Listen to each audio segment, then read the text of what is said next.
Selamat malam Ibu Bapak, saudara-saudara yang kasih Tuhan. Kita bertemu dalam Syafaat Malam GKI Gading Indah. Kembali melanjutkan perenungan kita terhadap kitab Pengkhotbah. Kali ini Pengkhotbah 6 ayat 1 sampai 12. Di dalam tema yang Pengkhotbah sampaikan sejak dari pasal 5 ayatnya yang ke-7, Pengkhotbah menyampaikan pesan bahwa kekayaan tidak dapat membuat seseorang bahagia. Demikian juga perenungan kita di malam hari ini. Ibu bapak saudara-saudari, jika di dalam Pengkhotbah 5 ayat 18, Pengkhotbah mengatakan bahwa ada orang yang dikaruniai Allah kekayaan dan harta benda, serta kemampuan untuk menikmatinya. Di dalam Pengkhotbah 6 ayat 2 dikatakan, orang yang dikaruniai Allah kekayaan, harta benda, dan kemuliaan sehingga ia tak kekurangan apapun yang diingininya.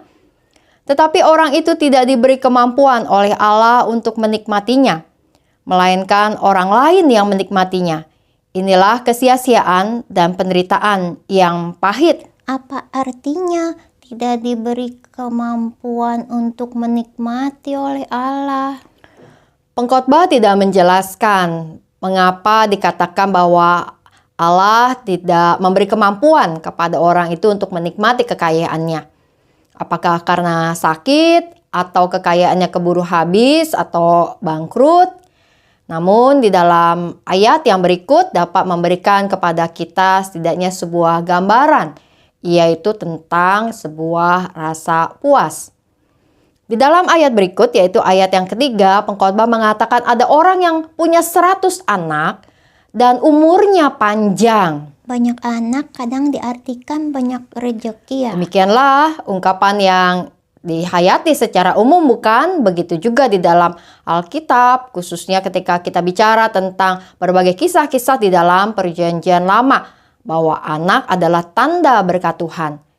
Namun, Pengkhotbah mengatakan bahwa orang yang punya banyak anak dan umurnya panjang, tetapi tidak mendapat kepuasan dari hal yang baik itu, bahkan tidak mendapat penguburan, menurutku, kata kitab Pengkhotbah, anak gugur lebih baik daripada orang ini.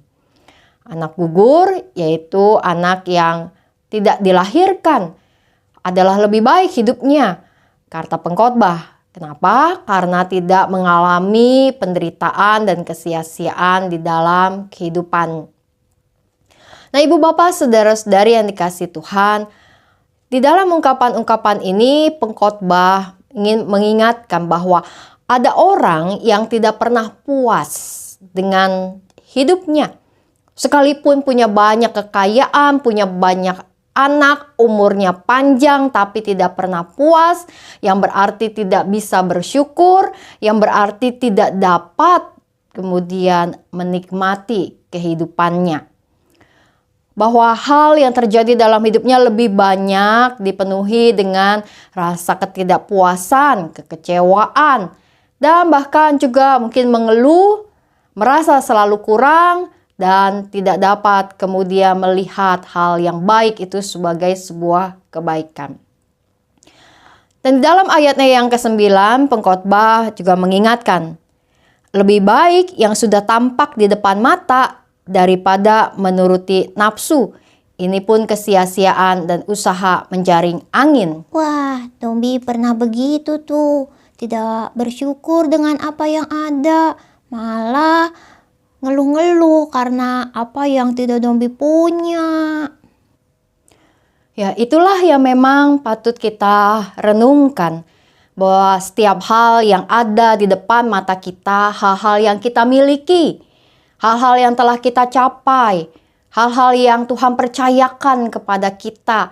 Apakah kesuksesan kita, rezeki, keluarga, kesehatan, pengalaman-pengalaman hidup, hal-hal berharga dalam hidup kita patut kemudian kita renungkan, kita resapi, kita ingat sebagai sebuah pengalaman hidup kita bersama Tuhan yang mengaruniakan semua hal yang baik itu. Mensyukuri apa yang ada dan bukan menyesali apa yang tidak ada. Lanjutnya Ibu Bapak Saudara-saudari, dalam ayat 10 sampai ayat 12 bagian ini menjadi seperti sebuah kesimpulan yang pengkhotbah mau sampaikan mengenai sebuah tema kekayaan tidak dapat menjadikan kita bahagia.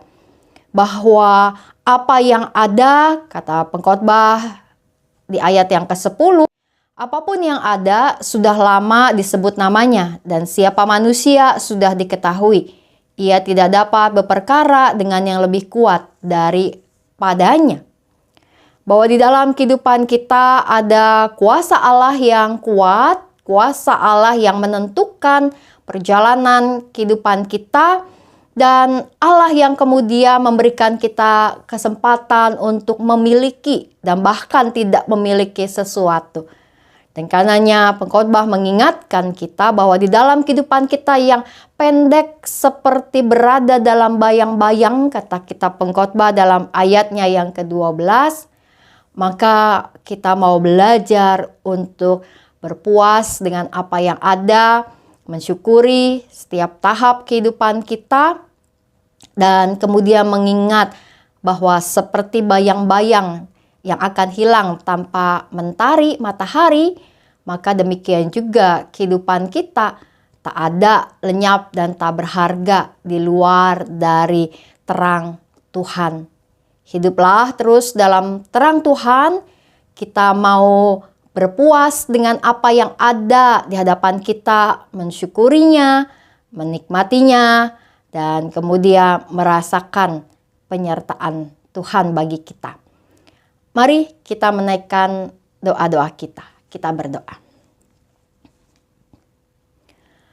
Allah yang Maha Kasih, di dalam kehidupan kami, Engkau memberikan, mempercayakan banyak hal kepada kami untuk menjadi milik kami di dunia ini.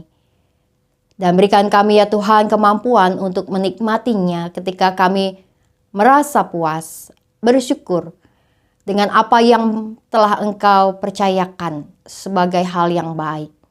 Dan bukan kemudian menyesali apa yang tak kami punya, apa yang tak ada, apa yang bahkan hilang.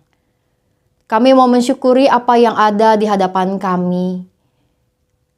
Usia, kekuatan, rezeki, keluarga, para sahabat, pelayanan dan kesempatan untuk menjadi berkat, dan banyak hal yang Engkau berikan menjadi kebaikan bagi kami.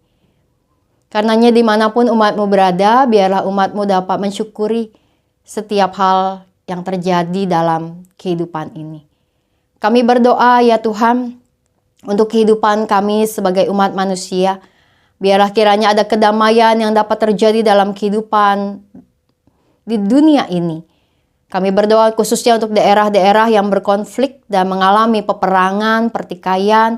Biarlah ada kedamaian dan setiap para pengambil kebijakan dan keputusan, para pemimpin bangsa-bangsa dapat melihat cara-cara terbaik untuk mencapai kedamaian dunia ini. Kami juga berdoa ya Tuhan untuk musibah Gunung Ruang di Sulawesi yang mengalami letusan. Biarlah setiap warga yang terdampak dapat terlindungi dan setiap orang-orang yang menolong untuk mengantisipasi situasi dapat juga berada dalam perlindungan Tuhan. Kami berdoa ya Tuhan untuk juga kehidupan kami sebagai gereja-Mu. Biarlah banyak hal yang menjadi baik dalam setiap kegiatan demi kegiatan yang kami lakukan. Kami berdoa untuk pelantikan Badan Pelayanan Jemaat di GKI Gading Indah tanggal 5 Mei hari Minggu nanti di kebaktian 1-3. Setiap orang yang telah bersedia melayani, biarlah kiranya Tuhan kuatkan mereka, berikan semangat untuk terus melayani dalam kerjasama untuk kemajuan gereja-Mu. Kami berdoa juga ya Tuhan untuk rangkaian kebaktian kenaikan, persekutuan doa pra Pentakosta, serta kebaktian Pentakosta yang akan kami jalankan di bulan ini.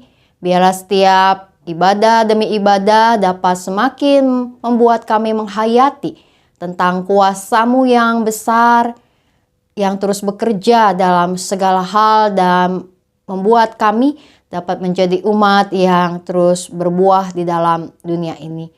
Kami membawa doa-doa kami ke hadapan hadirat-Mu juga untuk saudara-saudari kami yang bergumul dengan kondisi kesehatan mereka. Jamaah-Mu ada, dan juga biarlah Engkau memberikan semangat dan kekuatan pada setiap umat-Mu dimanapun berada. Kami membawa doa kami Tuhan, saat ini kami percaya Engkau mendengar. Dalam nama Tuhan Yesus kami berdoa. Amin. Selamat beristirahat di malam hari ini, Ibu Bapak Saudara-saudari. Ada beberapa informasi tentang kegiatan-kegiatan di GKI Gading Indah yang dapat disimak di akhir video ini. Salam 3S, sehat, semangat, dan sukacita. Tuhan memberkati.